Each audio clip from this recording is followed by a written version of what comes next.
Welcome back नाज़रीन। Corona के हवाले से बात करेंगे। पाकिस्तान में 2021 में कोरोना ख़त्म होता नज़र आया या नई लहर की तरफ दौड़ता हुआ नज़र आया?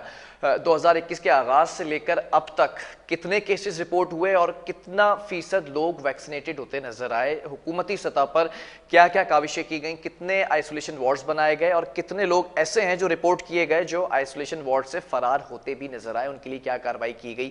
इन तमाम चीज़ों पर बात करेंगे। हेल्थ रिपोर्टर हमारे साथ इस वक्त ऑन कॉल मौजूद है शाहीन सिद्दीकी। शाहीन, 2021 का ये साल कोरोना के हवाले से कैसा गुजरा?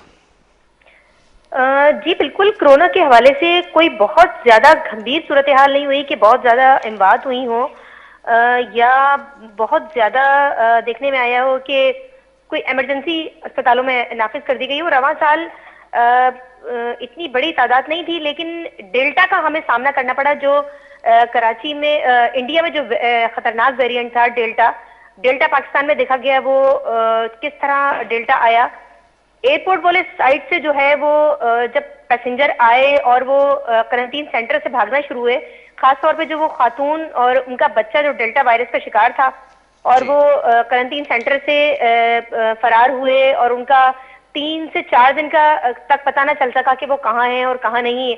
ये खास तौर पे महकमा सेहत की इसमें बहुत ज्यादा गफलत थी। फिर जो वहां पर क्वारंटीन सेंटर बनाए गए हैं वहां पर कोई पुलिस प्रोवाइड नहीं की गई। जो वहां से एयरपोर्ट से क्वारंटीन सेंटर भिजवाया जाता था उसमें बहुत ज्यादा ताखीर हमने देखी गई कि 4 से 6 घंटे जो है वो पैसेंजर वहां बैठे रहे। जबकि डेल्टा बहुत ज्यादा खतरनाक वेरिएंट था, लेकिन उसके बावजूद पाकिस्तान में बहुत ज्यादा जो है वो इतना उसका सर्वाइवल नहीं हो सका। बहुत ज्यादा मतलब उसमें अमवात भी नहीं देखी गई और इतनी ज्यादा फैलाव भी हमने नहीं देखा। लेकिन एक ये बहुत बड़ा पॉइंट था कि वहां पर हमने देखा कि वहाँ मुस्तकिल जो है वो सूरत हाल नहीं थी क्वारंटीन सेंटर में। K21 ने ही ये न्यूज ब्रेक की कि वहां से क्वारंटीन सेंटर से जो है वो मरीज भागना शुरू हो गए हैं और वायरस फैलना शुरू हो गया है। तो उस पर फिर महकमा सेहत ने भी नोटिस लिया और फिर बाकायदा जो है वो थानों को कहा गया और फिर वहां पर पुलिस प्रोवाइड की गई। उन सेंटर्स में काफी अरसा रहा। उसके बावजूद अभी हमने रवा माह भी देखा कि वहां से सेंटर से लोग भागे और ओमिक्रॉन का भी यही सूरत हाल रही कि उसकी वजह से भी जो है वो पाकिस्तान में देखा गया कि लोग भागे हैं क्वारंटीन सेंटर से और फैलाव सामने आया है। ठीक है शाहीन, ये भी जानना चाहूंगा रवां साल एनसीओसी ने क्या आदाद-ओ-शुमार वाजे किए हैं? कितने लोग मुतासिर हुए कोरोना से? जी रवां साल जो है वो इस वक्त तो खैर बहुत ही कम सूरत हाल है।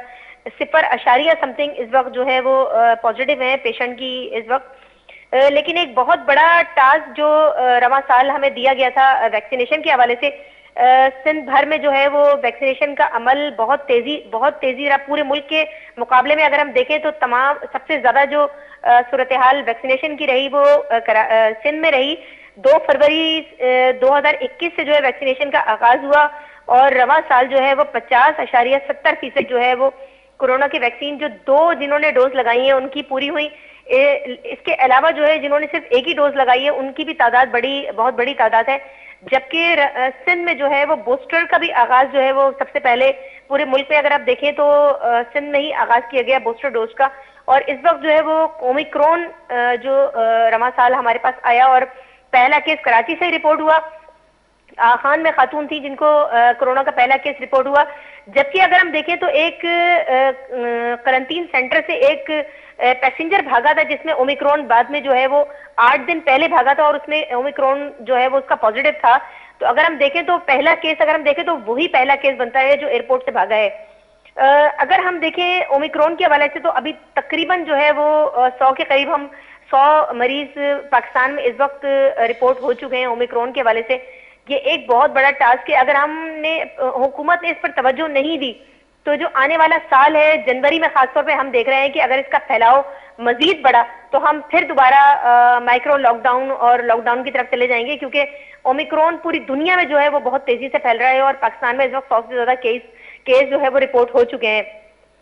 जबकि अगर हम देखें मरने वालों की तादाद जो सिंध भर में तादाद रही है वो रवां साल 3172 अफराद जान की बाजी हार गए हैं। जबकि अगर हम आगाज से अब तक देखें तो 658 अफराद जो है वो मौत के मुंह में चले गए हैं।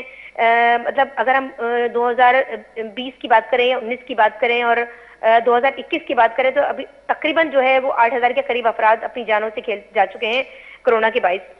ठीक है, तो इस साल हमने कितने वेरिएंट्स कोरोना के देखे पाकिस्तान में?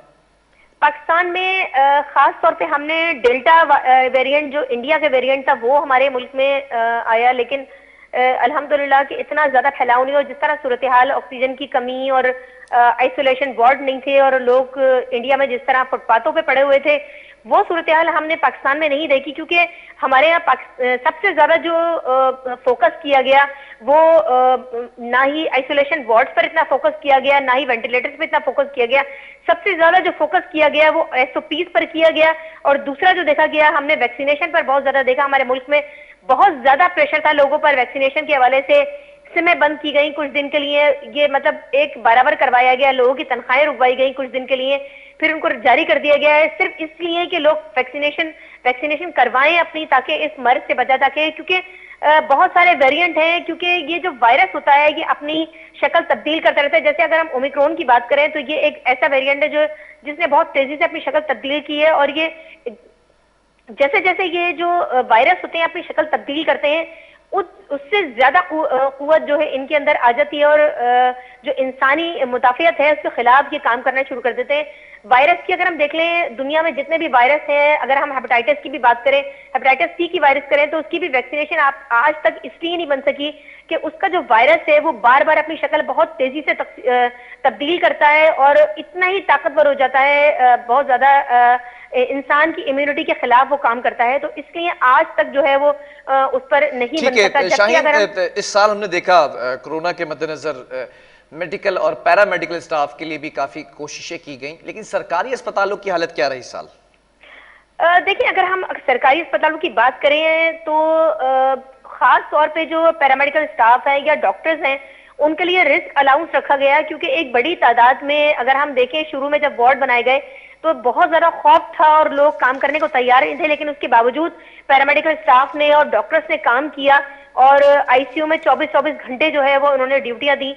उसलिए गवर्नमेंट ने जो है वो खास तौर पे इनके लिए रिस्क अलाउंस रखा गया, क्योंकि सैकड़ों की तादाद में जो है वो तकरीबन 100-150 से ज्यादा जो है वो पैरामेडिकल स्टाफ और डॉक्टर्स की हलाकत हुई थी कोरोना में।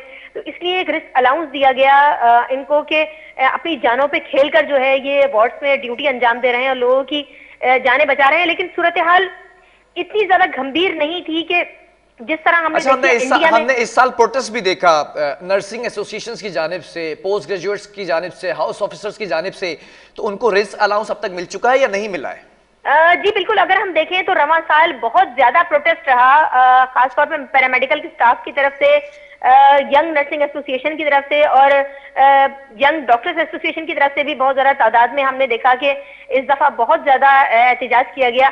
खास तौर पे हमने ये देखा कि जो रिस्क अलाउंस दिया गया था उसके हवाले से बहुत ज्यादा गंभीर सूरत हाल देखी, जबकि अगर हम देखें 2020 में बहुत कम तादाद रही है कोरोना के हवाले से। अगर हम जायजा ले लें 2019 का और 20 का, तो 19 और 20 के अगर हम अगर तादाद देख लें उस हवाले से, तो लास्ट में तो बिल्कुल अगर हम 4 से 5 माह की बात कर लें तो बहुत कम तादाद रही है, *7.2% या *7.82%, इस तरह की तादाद रही, बहुत कम तादाद रही। तो गवर्नमेंट ने रिस्क अलाउंस बंद कर दिया था कि अब कोरोना की तादाद इतनी ज्यादा नहीं है तो रिस्क अलाउंस बंद किया गया।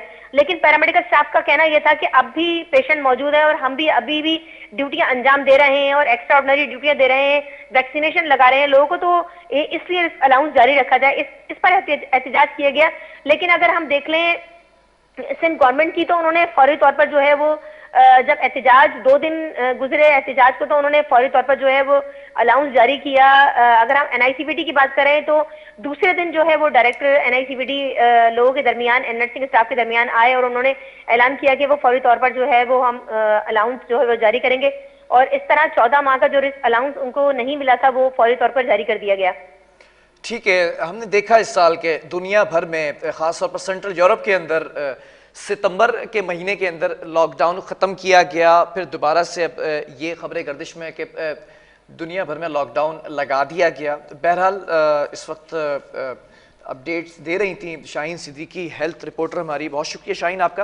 नाज़रीन, ये मामला हमने देखे कि दुनिया भर के अंदर मुख्तलिफ वेरिएंट्स का सामना करना पड़ा, ख़ासतौर पर अफ्रीकन वेरिएंट डेल्टा की बात की जाए या ओमिक्रॉन की बात की जाए तो यहाँ पर भी रिपोर्ट किए गए और इंग्लैंड से आने वाले जो अफराद थे उनमें ये डिटेक्ट किया गया और अभी 75 के करीब ये तादाद बताई गई है। और ये भी एक्सपेक्टेशंस, ये प्रेडिक्शंस रखी गई हैं माहिरीन सेहत की जानिब से कि अगले साल फरवरी में हो सकता है कि 5वीं लहर जो है वो टकरा जाए और फिर दोबारा से लॉकडाउन की तरफ हम जाते नजर आएंगे। और मुख्तलिफ औकात के अंदर जो जिन लोगों को 6 माह गुजर चुके हैं वैक्सीनेट हुए तो उनके लिए बूस्टर शॉट्स को भी ट्रैवलिंग से मशरूत किया गया कि ट्रैवलिंग अगर करनी है तो बूस्टर शॉट्स भी आपको लाजिम करार दिए गए। तमाम चीज़ें अब देखना यह है कि 5वीं लहर के लिए ख़ास तौर पर महकमा सेहत ने और सेहत के शोबे में मेडिक्स और पैरामेडिक्स के लिए क्या इंप्रूवमेंट्स देखी जाएंगी नए साल के अंदर। बहरहाल प्रोग्राम का वक्त खत्म हुआ। स्क्रीन पर सोशल मीडिया पेजेस भी आपको एड्रेस नजर आ रहा होगा, अपना फीडबैक भी हमें दे सकते हैं और आपका फीडबैक इंतहाई जरूरी है। प्रोग्राम का वक्त खत्म हुआ है। अल्लाह हाफिज़।